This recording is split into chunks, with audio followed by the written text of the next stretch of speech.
that anyone ought to do. We're having a bit of a moment here, me and Ella. It's one of those would-have-been days. If they were still alive, it'd be 70 years since they were married. My mum loved Ella. She used to sing along with her. I was going to say on radio, but in them days we called them wirelesses. When would it have been? 60s. I'm 10 or 11, and I'm listening to my mum singing along at the top of her voice above the drone of a Hoover Junior. Fly me to the moon and let me play among the stars. Yeah, she'd have been in her mid-40s, heading for those difficult menopause days, and a new baby as well. That'd come as a bit of a surprise. No wonder she were hard to live with. Going off the deep end, she used to call it. Kept out of her way then. But when she was singing, she were at her happiest. I like to think that's where I got my love of singing. Thanks, Mum. It makes me happy as well, even on a day like today when I'm feeling a bit sad. They had a good innings, that's what people say sometimes at funerals, as if it's a consolation. But dying at 70 like my dad did, that's not a good innings in my book. My mum followed him 9 years later. She was never happy without him. There were tough times for us all, and I feel a bit bad saying this, but it were a relief when she went, because she weren't enjoying life anymore, and it were hard to see her like that. If I'm honest, it were hard to be around her as well. Yeah, there were tough times those days. I hadn't even reached 50, and I were an orphan. I mean, on the one hand, you feel like an abandoned child. And then on the other, it's like you're an adult for the first time, because you're not a child in anyone's eyes anymore. I mean, out in the world, I could feel like a grown woman, but when I went back to see them, I could just as easy ended up feeling like a teenager again. Bloody hell.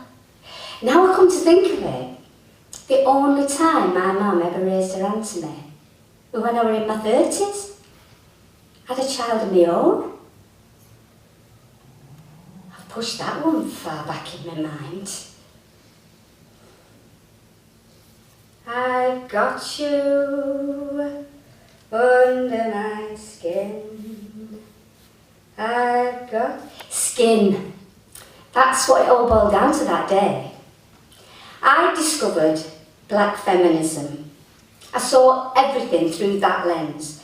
I took on every black person's struggle as if it were my own.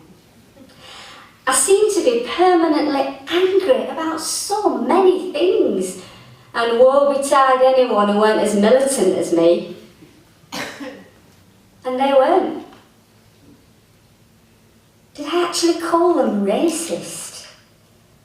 And then my mum saying, how can you accuse us of that? Me and your dad. After all we've been through. Even that didn't stop me. I were up, out on my seat, shouting, ready to take her on, and then slap right across my face. That shook me up all right. We both just stood there. I think we were both in shock. And then, what did she say as I left? I had to stop you. The way you were shouting, I thought you hated me, because I'm white. But I didn't. I never hated her, and never because she were white. But that day, I didn't say anything, I just left. And then I cried all the way home in the car.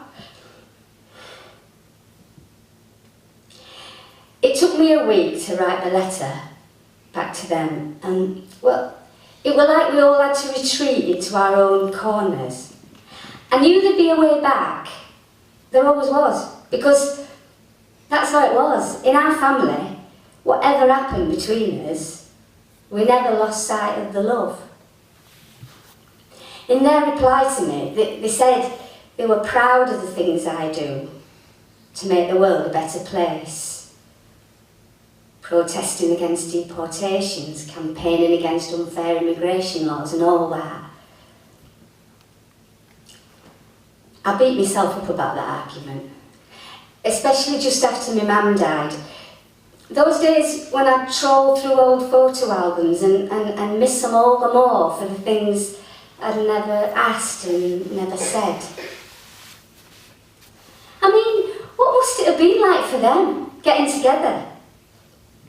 My mum, her longest journey had been on tram to posh end of town, and there she were, in 1938, 19 years old and courting my dad, a young man from Ceylon who travelled thousands of miles and landed up in Yorkshire.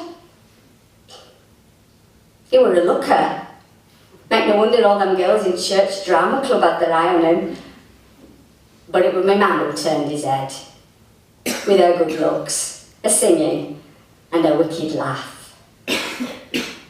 I know what she'd say. It were not to do with colour, it were love. I loved him and that were that. I weren't about to let anyone stop me. After all we went through, that's what she said that day, but they never told us any of that. They never said anything about that. I kind of see it now. That's what you do with your kids. You try for as long as you can to protect them from all the bad stuff. Do you know what my dad did once?